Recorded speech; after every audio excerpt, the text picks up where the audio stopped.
The heroin epidemic and its impact on the state of New York is at its worst in years. That's the message from the Drug Enforcement Agency, those who are in charge of leading the fight against this crisis. With cheap and powerful doses readily accessible, the number of deadly overdoses are rising significantly across all 5 boroughs. The statistics are startling. Nearly a third of all the heroin smuggled into the country comes through New York borders, and some 50,000 Americans died from overdoses every year. We want to welcome the man in charge of stemming the flow of drugs into the region, bringing dealers to justice and providing critical assistance to those who have been addicted. He is James Hunt, and he is the Drug Enforcement Administration's agent in charge for the state of New York. Jim, it's nice to have you here with us. Thank you for having me. You've been involved in this business for some 30 years here. Describe for us, if you would, the scope of the problem now. The heroin problem in New York, and for that matter, the United States, is as bad as it's ever been. New York traditionally has been the heroin hub of the United States, but it's as bad here as it has ever been. Going back as recent as 10 years ago, if we seized 100 kilos of heroin in a year in New York, our office, that was a good year. Last year, we seized 1,000. Really? So, why do you think? What's contributed to this dramatic increase that you're talking about? Well, the Mexican cartels have taken over the importation of heroin into the United States. Who used to do it? Well, 35, 40 years ago, it was the mafia. In about 1990, late 80s, Colombians were already controlling the cocaine market. Colombians came in, they had the transportation routes, which they already had for the cocaine. They had the cells here in New York, and they just gave another product for their distributors to handle. So they started dominating the market.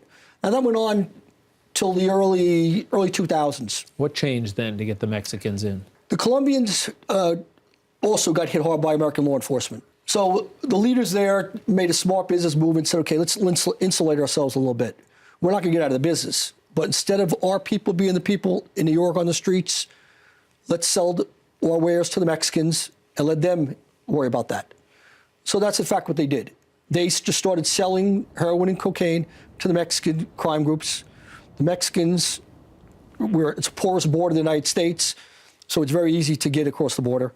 And they put up their people here. I know you've talked before about the notion of both the supply, the ease of getting it, and the quality of the heroin as contributing to this explosion of heroin use. What do you mean by that? The quality is very good. It's strong. Back in the mid-'70s, early '80s, addicts were using like 5%, 6%, 7% heroin on the streets of New York, a dosage unit or a glassine. Now, when we see glassines, they're 30, 40, 50%.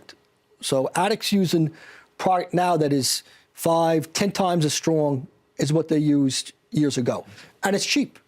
They're trying. Why so cheap? Because they don't have to bring it as far.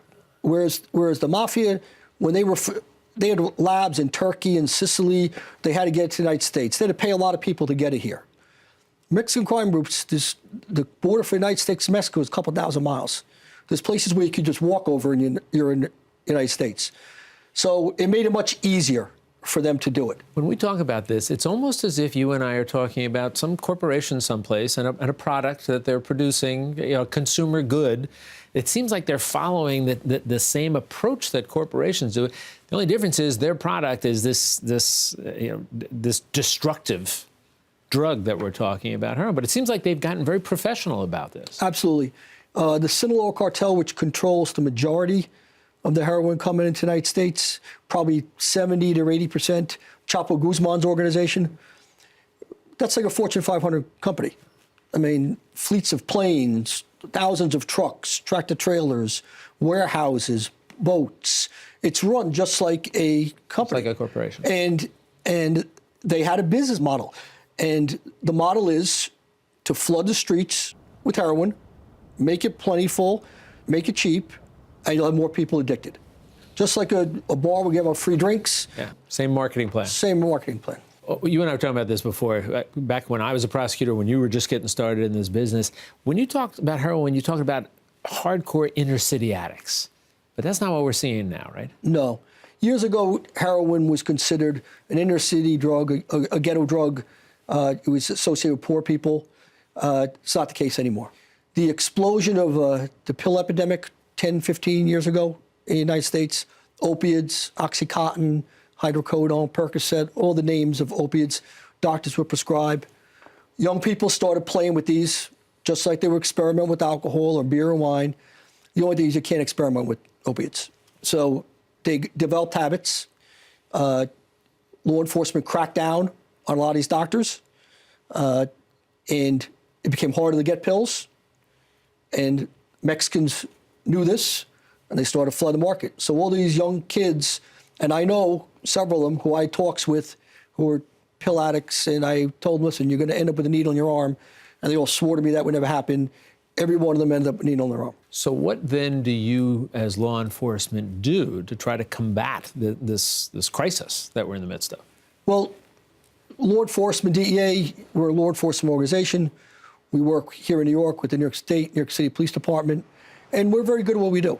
Chapo Guzman's the biggest drug dealer in the world. He's sitting in a jail in Manhattan right now. Every one of these big guys gets caught and goes to jail or gets killed in the street. But does somebody take their place then? Sure. Is it just fill the vacuum when one of the big guys gets taken down? Absolutely, because there's too much money in it. There's enough people take that risk. On a secondary note, we're involved with educational programs, things like this, talking to the public health awareness. Well, as we said in the beginning, the numbers are startling. It's a frightening epidemic. We certainly appreciate, Jim, the work that you and the DEA and all the law enforcement agencies are doing. We appreciate you coming in and help us get to people to understand this a little bit. And hopefully we'll talk to you a little bit more down the road. Thank you. Appreciate it. You take care.